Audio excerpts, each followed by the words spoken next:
श्री कृष्ण और पूजा का रहस्य। एक बार अर्जुन के मन में एक गहरी शंका उत्पन्न हुई। उसने श्री कृष्ण से पूछा, माधव, मैंने देखा है कि जो लोग सच्चे मन से पूजा पाठ करते हैं वे अक्सर गरीब ही रहते हैं। उनका जीवन संघर्ष से भरा होता है, जबकि कई अधर्मी लोग जो ईश्वर की भक्ति तक नहीं करते, ऐश्वर्य और संपत्ति का आनंद उठाते हैं। ऐसा क्यों होता है? श्री कृष्ण मुस्कुराए और बोले, अर्जुन, तुम्हारा ये प्रश्न बहुत गूढ़ है। इसका उत्तर मैं तुम्हें एक कथा के माध्यम से दूंगा।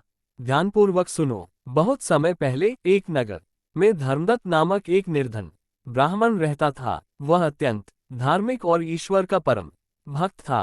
वह प्रतिदिन सुबह उठकर स्नान करता, भगवान की पूजा अर्चना करता और फिर नगर में जाकर भीख मांगकर अपना जीवन यापन करता। उसकी पत्नी सुमति भी अत्यंत धार्मिक थी और अपने पति का हर परिस्थिति में साथ देती थी। परंतु समस्या ये थी कि जितनी भी मेहनत ब्राह्मण करता वह कभी धनवान नहीं बन पाता। उसका जीवन सदैव गरीबी में बीतता। दूसरी ओर उसी नगर में वसुसेठ नामक एक धनवान व्यापारी रहता था। वह ईश्वर की पूजा नहीं करता था, मंदिर भी कभी नहीं जाता था और अपने व्यापार में अत्यंत व्यस्त रहता था। फिर भी उसके पास अपार धन संपत्ति थी। धर्मदत्त की पत्नी ने एक दिन उससे कहा, स्वामी, यह कितना विचित्र है। हम प्रतिदिन भगवान की आराधना करते हैं, हर नियम का पालन करते हैं, दान पुण्य करते हैं, फिर भी हमारा जीवन गरीबी के अभाव में बीतता है। जबकि वसुसेठ पूजा पाठ नहीं करता, फिर भी इतना धनवान है। ऐसा क्यों? धर्मदत्त को भी ये प्रश्न खटक रहा था। वह इस शंका का समाधान ढूंढने के लिए एक दिन भगवान श्री कृष्ण की तपस्या करने जंगल की ओर चल पड़ा। कई दिनों की तपस्या के बाद श्री कृष्ण प्रसन्न होकर प्रकट हुए और बोले, वत्स, कहो क्या समस्या है?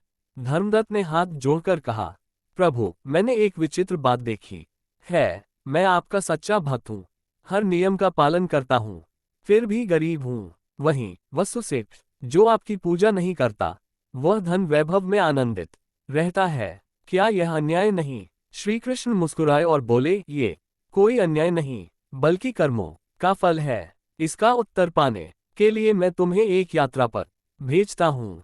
कल सुबह जंगल में जाओ, वहां जो पहला व्यक्ति मिले उससे ये प्रश्न पूछो।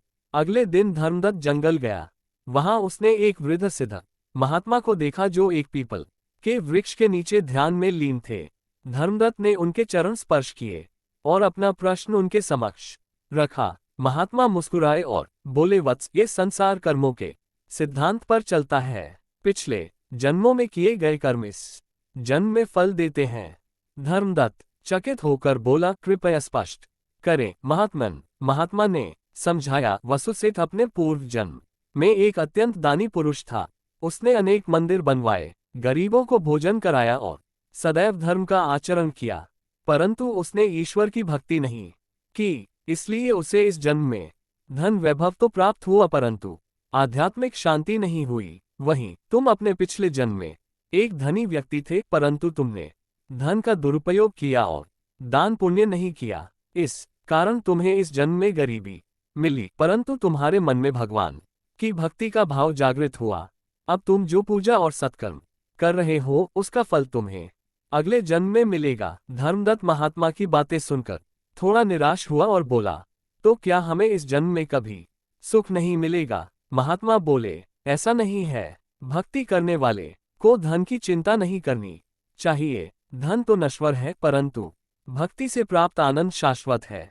सच्चा सुख वही है जो मृत्यु के बाद भी साथ रहे। ये जान लो कि सच्चा भक्त कभी गरीब नहीं रहता, क्योंकि उसके पास आंतरिक शांति और संतोष का खजाना होता है, जो सबसे बड़ा धन है। धर्मदत्त की आंखें खुल गईं। उसने समझ लिया कि पूजा पाठ करने का अर्थ केवल धन प्राप्त करना नहीं, बल्कि आत्मा की शुद्धि और मोक्ष की प्राप्ति है।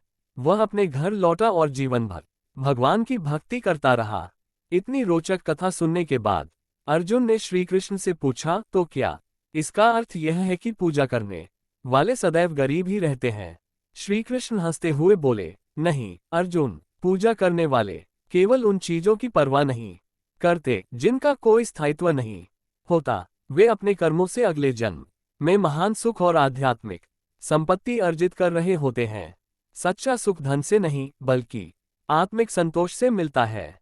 अर्जुन की शंका दूर हो गई। उसने श्री कृष्ण के चरणों में प्रणाम किया और सच्ची भक्ति का अर्थ समझकर धन और वैभव से अधिक अपने कर्मों और भक्ति पर ध्यान देने का निश्चय किया। दोस्तों, भगवान श्री कृष्ण की ये कहानी आपको कैसी लगी? अगर आप भगवान की पूजा करते हैं तो हमारे चैनल को सब्सक्राइब करें तथा पूजा आज से शुरू करना चाहते हैं तो लाइक जरूर करें।